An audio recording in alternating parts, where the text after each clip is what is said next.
Welcome, everyone. I am Idai Josh, and this is Africa Matters.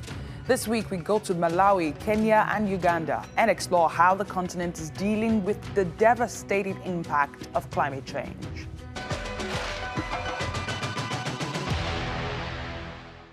We follow the deadly trail of tropical Cyclone Freddy, which is on track to set the record for being the most powerful and long-lasting storm ever recorded in the Southern Hemisphere.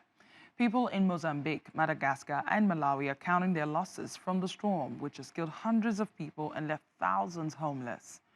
Cyclone Freddy developed on February 6th off the coast of Australia and traveled thousands of miles across the South Indian Ocean to make landfall in Mananjari town, southeast of Madagascar, on February 21st. The United Nations says at least more than a dozen people have died as the region continues to battle strong winds and torrential rains. Let's hear more from Richard Munang, who is the Deputy Director of the UN Environment Programme in Africa. He joins me from Nairobi, Kenya. Thank you so much for joining us. What makes Cyclone Freddy an exceptional tropical storm? And are we likely to see more of such rare phenomenon? Thank you very much for having me. And let me, first of all, start by expressing condolences to the people of Malawi, Mozambique, and Madagascar that have actually suffered not just loss of lives, but loss of property and a lot of assets in these countries. And the reality is that this, if you take Malawi, where the southern part of the country have been hit in a very bad way, this is the second time in 1 month that Malawi is suffering this. And Southern African region is seeing these cyclones the second time in less than 2 months. And when you put this within the perspective of the science that we do have today, in 2022 December, the United Nations Environment Programme published the emissions gap report, which shows that if the policies that the world have put together on climate change were implemented, we are going to reach 2.8 degrees. And the reality of this is already being felt in the continent because 1 degree warming result to 7% of precipitation, and in Southern Africa region, which warming twice as fast as the rest of the world, the reality of the impacts comes through cyclones and flooding and heavy rains, as we have seen. Well, Malawi has the highest casualty out of the 3 countries where Freddy made landfall. Why do you think that is? The reality, there is really no country in the world that is immune to disasters, and especially to cyclones and hurricanes. And when you take the case of Malawi, including Madagascar and Mozambique, the entire African continent, actually infrastructure is fragile. Preparation is not optimal. Why? Because as we're speaking today, over 840 million Africans don't have access to early warning systems. Only about 40% of the continent do have that. And without having early warning system, it is difficult to be able to put plans in place to shift people from vulnerable sites and actually prepare response mechanisms.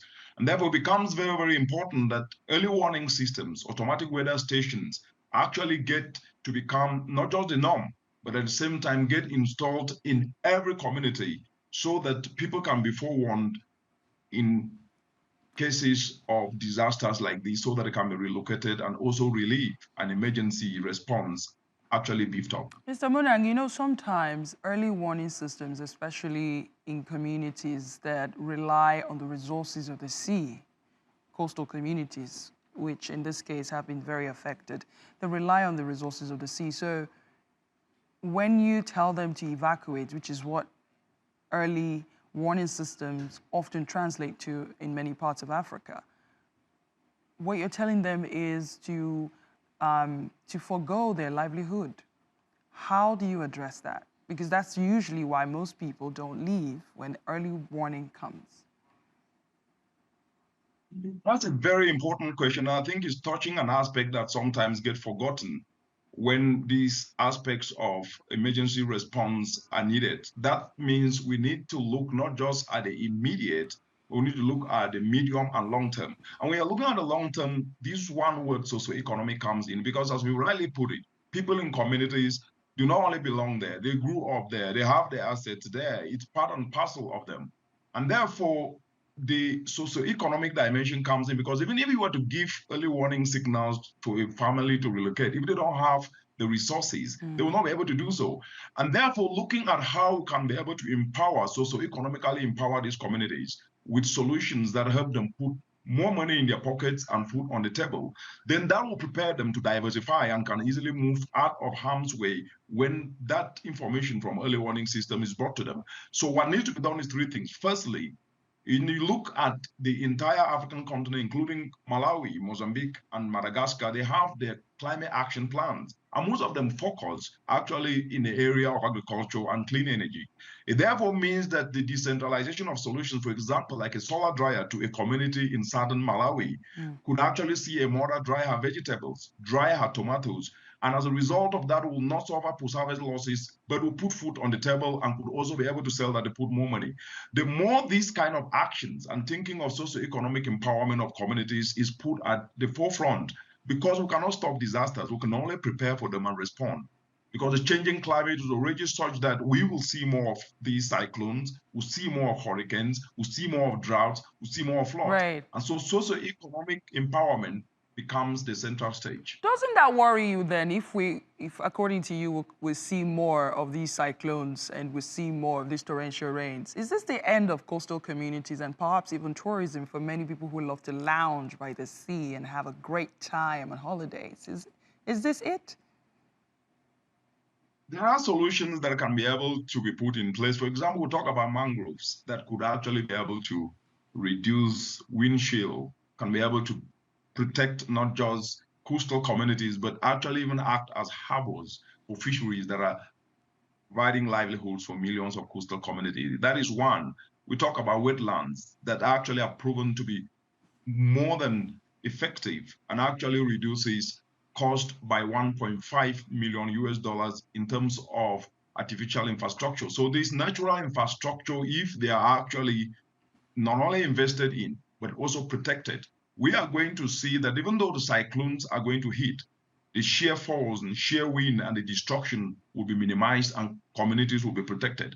But let's not forget that the vulnerability of communities with the changing climate, rising sea levels, in addition to cyclones, as well as hurricanes, are going to be at stake. And what does this mean? It means that in addition to rehabilitating coastlines and making sure that mangroves and wetlands are actually rehabilitated and strengthened, we still need to look at diversification, which is to look at alternatives that these communities can be able to embark on.